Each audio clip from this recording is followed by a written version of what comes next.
మంత్రి వివేక్ వెంకటస్వామి చేసిన కామెంట్స్ ఇప్పుడు సంచలనంగా మారాయి. వచ్చే ఎన్నికల్లో మా ప్రభుత్వం దిగిపోతుంది అంటున్నారు.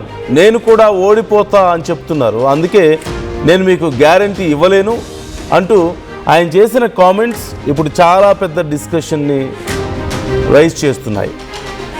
వివేక్ వెంకటస్వామి కామెంట్స్ మీద ఇప్పటికే పార్టీలో కూడా చాలా పెద్ద చర్చ జరుగుతుంది. గతంలో సేమ్ కామెంట్స్ మంత్రి జూపల్లి చేయడం కూడా మనం చూసాం. సో పాలిటెక్నిక్ విద్యార్థులతో సమావేశం అయ్యారు మంత్రి వివేక్. స్కిల్డ్ వర్సిటీ నుంచి ఇన్వెస్టర్లు బ్యాక్అవుట్ అవ్వరు అని గ్యారంటీ ఇవ్వాలంటూ మంత్రిని కోరారు పాలిటెక్నిక్ స్టూడెంట్స్. విద్యార్థులను తాను గ్యారంటీ ఇవ్వలేను అంటూ చెప్తూ రేపు నేనే ఉండను, మా ప్రభుత్వమే ఉండదు, అప్పుడేంటి పరిస్థితి అన్నట్లుగా మాట్లాడారు. కాకపోతే ఇప్పుడు అవి బయట ప్రజలకు చాలా పెద్ద డిస్కషన్ పాయింట్గా మారింది. పార్టీలో కూడా ఈ విషయం గురించి చాలా డిస్కషన్ నడుస్తుంది. మేము ఓడిపోతామంటూ స్వయంగా మంత్రులే చెప్పడం ఏంటి అని చాలామంది అనుకుంటున్నారు.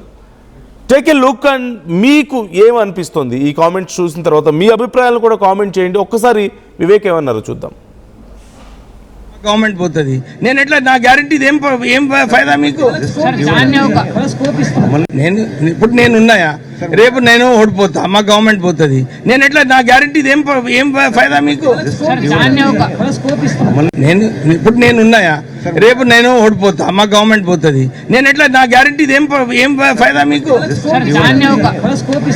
నేను ఇప్పుడు నేను ఉన్నాయా, రేపు నేను ఓడిపోతా, మా గవర్నమెంట్ పోతుంది, నేను ఎట్లా నా గ్యారంటీ ఏం ఫైదా మీకు? నేను ఇప్పుడు నేను ఉన్నాయా, రేపు నేను ఓడిపోతా, మా గవర్నమెంట్ పోతుంది, నేను ఎట్లా నా గ్యారంటీ ఏం ఫైదా మీకు? సో అక్కడ స్కిల్ వర్సిటీ నుంచి ఇన్వెస్టర్స్ బ్యాక్అవుట్ అవ్వరు అంటూ గ్యారంటీ ఏంటి అని మంత్రిని పాలిటెక్నిక్ స్టూడెంట్స్ అడిగితే, ఇప్పుడు నేనున్నా, రేపు నేను గెలవను, మా ప్రభుత్వం గెలవదు, అప్పుడు అలాంటప్పుడు గ్యారంటీ ఎవరు ఇస్తారు అని చెప్పి మాట్లాడారు. అంటే ఆయన ఉద్దేశం ఏం ఖచ్చితంగా గెలవరు అని అయి ఉండకపోవచ్చేమో, ఏమో ఫ్యూచర్లో ఎవరు ఎలా ఉంటారో ఎవరికి తెలుసు అని చెప్పడం అయి ఉండొచ్చేమో. బట్ స్టిల్ ఆయన చేసిన కామెంట్స్ మాత్రం ఇంత లెస్ కాన్ఫిడెంట్గా ఉంటే ఎలా? అంటే ఆల్రెడీ ఒకవేళ ఏమైనా నమ్మకం ఉందా ఈసారి రామని అని చెప్పేసి రాజకీయ నాయకులు జనరల్గా ఇలా మాట్లాడరు కదా. ఓడిపోతారని తెలిసినా గెలుస్తామని మాట్లాడతారు. అలాంటిది అధికారంలో ఉన్న వాళ్ళు నెక్స్ట్ మేము రాము అని చెప్పేసి మాట్లాడారు అంటే that may be an example. But still దాని మీనింగ్ వేరే రకంగా అర్థం అవడానికి అవకాశం ఉంటుంది. జూపల్లి కూడా గతంలో ఇలాగే మాట్లాడారు. ఒకసారి చూడండి. నేను గెలుస్తున్నది నాకే తెలియదు, పోనీ గెలిచిన మా పార్టీ గెలుస్తున్నది మాకు తెలియదు, పోనీ మా ప్రభుత్వం తెలియదు, పోనీ మా ప్రభుత్వం వచ్చిన స్కీమ్స్ తెలియదు, నా జేబుల నుంచి అంటే ఇచ్చింటే ఇస్తాను చెప్తాను. మరి ఎవరు ఇచ్చారు ఏమని తెలియడానికి అది మోసం మాట కాబట్టి నా హామీ ఇవ్వలేదు. ఎందుకంటే ఎందుకు హామీ ఇస్తా? నేను గెలుస్తున్నది నాకే తెలియదు, పోనీ గెలిచిన మా పార్టీ గెలుస్తున్నది మాకు తెలియదు, పోనీ మా ప్రభుత్వం తెలియదు, పోనీ మా ప్రభుత్వం వచ్చిన స్కీమ్స్ తెలియదు, నా జేబుల నుంచి అంటే ఇచ్చింటే ఇస్తాను. సో మనం చూస్తున్నాం జూపల్లి గతంలో ఇలాగే మాట్లాడారు. రేపు నేను గెలుస్తాను లేదో నాకే తెలియదు, మా పార్టీ గెలుస్తుందో లేదో నాకే తెలియదు అన్నట్లు మాట్లాడుతున్నారు. సో ఇలా ఇక్కడ జూపల్లి, అక్కడ వివేక్ అందరూ ఇలా మాట్లాడుతూ ఉండడంతో కొంత ఒకవేళ ఉన్న కాంగ్రెస్ మంత్రులు నాయకులు లెస్ కాన్ఫిడెంట్గా ఉన్నారా, నెక్స్ట్ మళ్ళీ పవర్లోకి వస్తామా లేదా అనే విషయంలో, లేదంటే వాళ్ళకి ఏమన్నా క్లారిటీ వచ్చిందా, ఇప్పుడు జరుగుతున్న పరిణామాలు చూస్తుంటే ఇక మా ప్రభుత్వం రాదనేమన్నా అనిపిస్తుందా అని డిస్కస్ చేస్తున్నారు చాలామంది. Ravinayak joining with us. Ravinayak, ఏ సందర్భంలో వివేక్ ఈ కామెంట్స్ అన్నారు అండ్ ఆయన కామెంట్స్ గురించి చాలా పెద్ద డిస్కషన్ నడుస్తుంది?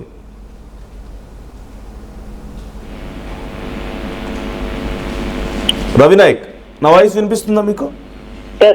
నందు, హైదరాబాద్ లో పాలిటెక్నిక్ కాలేజ్ లో జరిగిన మీటింగ్ లో వివేక్ వెంకటస్వామి మంత్రి ఈ వ్యాఖ్యలు చేసినట్టు తెలిసింది. అయితే ప్రధానంగా స్టూడెంట్స్ కు మరియు మంత్రికి మధ్య జరిగిన సంభాషణలో ఈ అంశం ఇప్పుడు వైరల్ గా మారింది. ఈ అంశంలో ఇప్పుడు చర్చ కూడా జరుగుతుంది.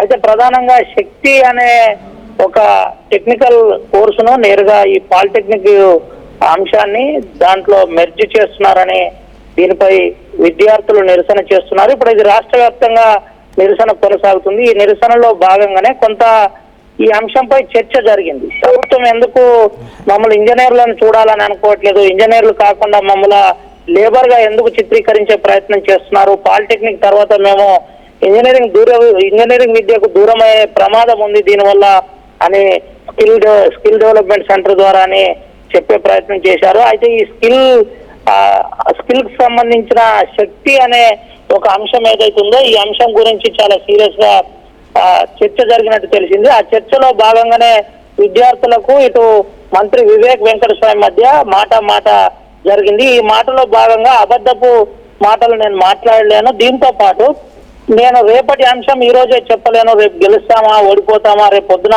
మా ప్రభుత్వం వస్తుందా లేదా అన్నది మేమేం చెప్పలేం. గత ప్రభుత్వాలు చెప్పినట్టుగా గత ప్రభుత్వం చంద్రబాబు ప్రభుత్వం చెప్పినట్టుగా కానీ కేసీఆర్ ప్రభుత్వం చెప్పినట్టుగా కానీ ఆ ప్రభుత్వాలకు మా ప్రభుత్వానికి సంబంధం లేదు. మేము చాలా క్లియర్ గా ఒక విషయం చెబుతున్నాం, విద్యార్థుల పక్షాన ఉంటాం. అదే విధంగా రేపటి ఇంజనీరింగ్ విద్యకు కూడా మీరు ఎలిజిబుల్ ఉంటారు, అన్ని విధాలుగా ప్రభుత్వం మీకు అండగా ఉంటుంది, స్టైఫండ్ కూడా ఇస్తుంది అని వివేక్ వెంకటస్వామి చెప్పే ప్రయత్నం చేశారు. అయితే దాంట్లో భాగంగానే వివేక్ వెంకటస్వామి ఈ వ్యాఖ్యలు చేసినట్టు మనకు తెలిసింది. ఈ విషయం వివేక్ వెంకటస్వామిని కూడా సంప్రదించగా అసలు నేను ఎక్కడ కూడా రేపు ప్రభుత్వం వస్తుందా లేదా, నేను గెలుస్తానా లేదా అన్న అంశం నేరుగా ప్రస్తావించలేదు. కానీ కావాలని నాపై కొంతమంది బీఆర్ఎస్ సంబంధించిన వాళ్ళు ఇలా దుష్ప్రచారం చేస్తున్నారు, నా వీడియోను వైరల్ చేస్తున్నారు, యాక్చువల్లీ నేను ఇట్లా మాట్లాడలేదని తను నేరుగా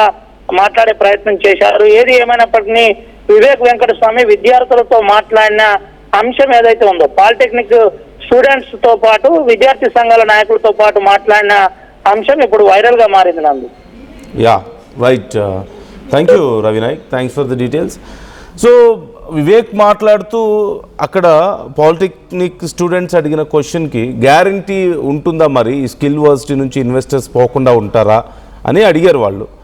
అయితే దానికి రేపు నేనుంటానో నా గవర్నమెంట్ ఉంటుందో లేదో కూడా నాకే తెలియదు, దీనికి గ్యారంటీ ఎవరు ఇస్తారు అంటే దేనికి గ్యారంటీ ఇవ్వలేము ఇవాళ రేపు అనే ఉద్దేశంతో ఆయన ఈ కామెంట్స్ అన్నారు అనేది కనపడుతుంది. బట్ జూపల్లి చేసిన కామెంట్స్ కూడా అలాగే ఉన్నాయి. రేపు నేను గెలుస్తానో లేదో తెలియదు, నా ప్రభుత్వం గెలుస్తుందో లేదో తెలియదు, మళ్ళీ వస్తుందో లేదో తెలియదు అంటూ ఆయన కామెంట్స్ చేశారు. సో ఇంటెన్షన్ ఏదైనప్పటికీ maybe they are less confident ఏమో అనే అభిప్రాయం చాలామందిలో కనిపిస్తుంది. ఈ సిమ్టమ్స్ కనిపిస్తున్నాయా, రేపు రారు అన్న నమ్మకం వీళ్ళందరిలో కనిపిస్తుందా, ఆ నమ్మకంతోనే ఇలా మాట్లాడుతున్నారా అని చాలామంది డిస్కస్ చేస్తున్నారు. పార్టీలో కూడా ఈ కామెంట్స్ అనవసరంగా ఇలా మాట్లాడి మీరు ఇబ్బంది పెడుతున్నారు పార్టీని అనే అభిప్రాయాలు అధిష్టానం నుంచి వస్తున్నట్లుగా కనపడుతుంది. జనరల్లీ వి ఆల్ నో, ఎక్కడైనా నాయకులు మాట్లాడేటప్పుడు ఖచ్చితంగా ఓడిపోతారని తెలిసి కూడా గెలుస్తామని చెప్పడం ఎందుకు, క్యాడర్ని ఇన్స్పైర్ చేయడం కోసం. ఇప్పుడు ఫర్ ఎగ్జాంపుల్ ఏపీలో జగన్ చూస్తున్నాం, ఇంకా టైం చాలా ఉన్నప్పటికీ కూడా ఇప్పుడే ఇంకా 1 year తర్వాత నేను పాదయాత్ర చేస్తా, ఆ తర్వాత 1 year లోపు ఎన్నికలు వచ్చేస్తే మనం గెలుస్తామని చెప్తున్నారు. ఇన్ఫ్యాక్ట్ ఓడిపోయిన నెక్స్ట్ డేనే వచ్చి ప్రెస్ మీట్ పెట్టి 5 ఏళ్ళు ఏముంది, కళ్ళు మూసుకొని కళ్ళు తెరిస్తే అయిపోతుంది, నెక్స్ట్ మళ్ళీ మన ప్రభుత్వం వస్తుందని చెప్పి మాట్లాడారు. సో క్యాడర్ని నిరుత్సాహపడకుండా చేయడం కోసం. అలాంటిది ప్రభుత్వంలో ఉన్నప్పుడు సహజంగానే విమర్శలు వస్తూ ఉంటాయి, ప్రతిపక్షాలు చాలా పెద్ద ఎత్తున విమర్శలు చేస్తూ ఉంటారు. అలాంటిది వాటి నుంచి తప్పించుకోవాల్సిన అవసరం ఉంటుంది. కానీ వాళ్ళకే ఒక అస్త్రాన్ని ఇస్తే ఎలా అనే క్వశ్చన్ కూడా ఇక్కడ రైజ్ అవుతుంది. వీళ్ళే కొంచెం ఇలా మాట్లాడితే ఉంటామో లేదో, గెలుస్తామో లేదో, మళ్ళీ ఇంకోసారి వస్తామో లేదో అని చెప్పి మాట్లాడితే క్యాడర్ డల్ అయిపోయే అవకాశం ఉంటుందన్న చర్చ జరుగుతుంది. నాయకులు ఇలా మాట్లాడొద్దు అని చెప్పి కొంతవరకు అధిష్టానం నుంచి ఇప్పటికే గైడ్లైన్స్ వచ్చాయి. బట్ స్టిల్ వాళ్ళేం తెలియనంత జూనియర్స్ ఏం కాదు కదా, they are very seniors. Vivek అయినా సరే, ఇప్పుడు మాట్లాడుతున్న నాయకులు ఎవరైనా సరే, జూపల్ అయినా సరే, బట్ స్టిల్ అలా మాట్లాడుతున్నారంటే ఇంకొంచెం కేర్ఫుల్గా ఉంటే బాగుంటుంది. ఇలా మాట్లాడడం వల్ల మీరు సరదాగా మాట్లాడేవి కూడా పార్టీకి నష్టం చేస్తున్నాయి అనేది కొంచెం రిలీజ్ అవ్వండి అని చెప్పి ఇప్పటికే పార్టీ నుంచి కూడా కొంత ఆర్డర్స్ వచ్చాయి. So let's wait and see ఏం జరగబోతుంది అనేది. మీ ఒపీనియన్ ఏంటి? How do you see this? మీకు వాళ్ళలో ల్యాక్ ఆఫ్ కాన్ఫిడెన్స్ కనిపిస్తుందా, లేకపోతే these are just common comments లాగా మీకు అనిపిస్తున్నాయా? మీ అభిప్రాయాలను కూడా కామెంట్ చేయండి, మాతో షేర్ చేసుకోండి.